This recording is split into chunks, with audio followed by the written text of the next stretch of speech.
Welcome to this important lecture of sequential loops. In this type of loop, we are going to discuss an important type which is called for loop. For loop is an important loop which is used to execute the statement, a specific block of statement for a specific number of times whenever we want to repeat it again and again. So this is why we use for loop. Okay, for loop is used in Python and which repeats a group of statements for a specific number of times, and it provides a syntax in which first of all we check a condition. If the condition becomes true, then a specific block of code is executed and we will check the condition again, and if the condition becomes false, then this block is terminated. So in this way for loop is worked. So what we need to set the for loop in such a way that first we write the keyword for, and next we use the variable, and then we use in keywords. So these two keywords are used each time, and then we set the range, that how much time. Let's suppose if we set the range 5, then it will execute the variable a for 5 times, and this loop will be repeated by 5 times. So in this way for loop works. So it will check the condition first, and if the condition becomes true, then a specific block of code is executed in this way. Okay, let's suppose we are given an example of for loop in which a list is given which has a specific name of fruits, and here the name of fruits are given, 3 fruits are given in this list, and we want to print the fruits in such a way that we will declare a variable, and it will pick the values from fruits, and it will print the value each time from the fruit. So let me do it from my Python program so that it gets clear to you. What I will do, I will define a list here. For example, let me decide here subjects, and I will mention 3 to 4 subjects here. For example, the first subject is computer, other subject is English, and other subject is math. So I will use the for loop here in such a way that I will define a variable for a n, and I will pick this a variable from subjects. Subject is already defined, which is the upper list. So what will I do? I will print here the useful form of subject, current subject is, and in this way the subjects are mentioned. So let me execute this program from upper, and as soon as it gets completed, what will we see?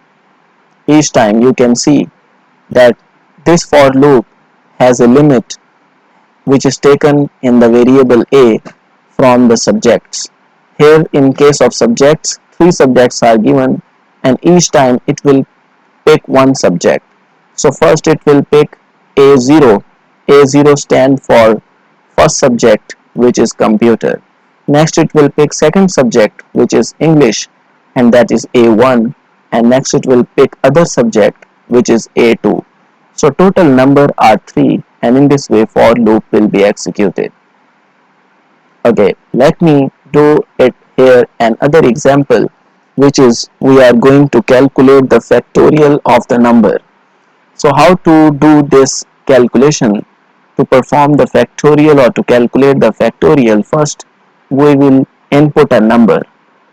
Whenever we input the number, we will use a variable in which the answer of factorial should be stored, and a certain specific condition we will use, that if the number is less than 0, then it should be positive, because we cannot calculate the factorial of a negative number. Next, if the number is equal to 0, then we will print another condition, that the number we will print 1, because 0 factorial is equal to 1. So we will mention these two conditions at start, and then we will declare a variable I, and it will have a range. We will use this keyword as well, which is called range, and we will define here up to a certain number which we have input already.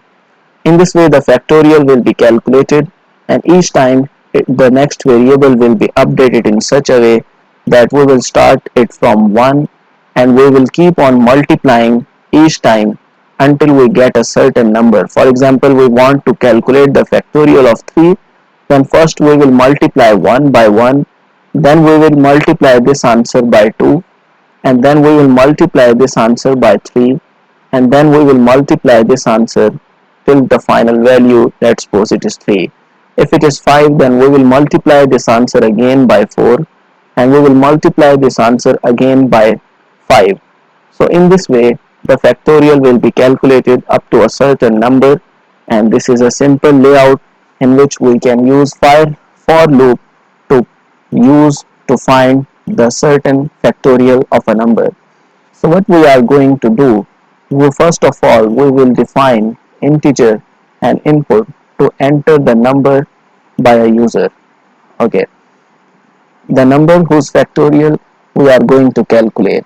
First of all, we are going to write here a condition that if the number is negative, this condition is checked from negative, then we can see that we will display the message that number is negative. Okay, next condition, for second condition we will use elif. If the number is equal to 0, then we will check it here that print factorial is 1. Okay, in this case the factorial will be 1. Okay, next we will define a variable at start with name fact, which is 1, and next in this case, in else case we will use here a variable for I in range of a. Okay, what will we do? We will do a certain number of iterations, and iteration in such a way that first of all f will be calculated. F is equal to f multiply by 1, f multiply by number which is I, and it will be executed each time, and at the end we will print the result in such a way that print factorial is f. So in this case the factorial will be stored in f. But before moving on, what will I do? I will start here in case of range. I will start that this I should be started from 1. Usually when we are going to define the for loop limits, then it is started from index 0. But I am going to start it from 1 so that it will be multiplied by 1 and then 2 and then 3. Okay, and we will keep on moving till a plus 1.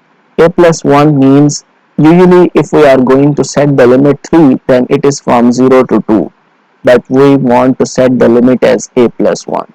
So I will run this code, and we can see here that we have missed the colon, which is syntax error.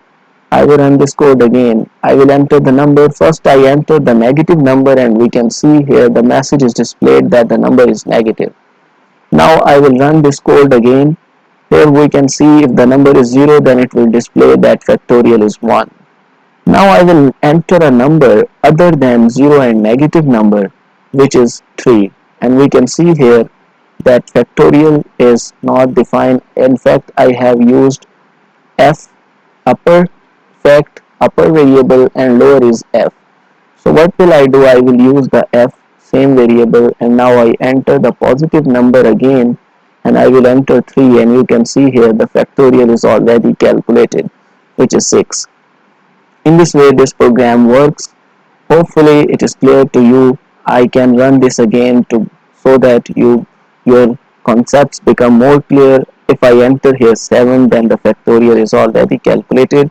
You can verify it from calculator as well. So in this way this for loop works, and for loop has specific number of iterations. We can define the starting point and final point of iterations as well in for loop. Thank you so much. That was all for this lecture. Hopefully it is clear to you. If you have any question, then you can ask in comments, and we will guide you completely in this lecture. Thank you.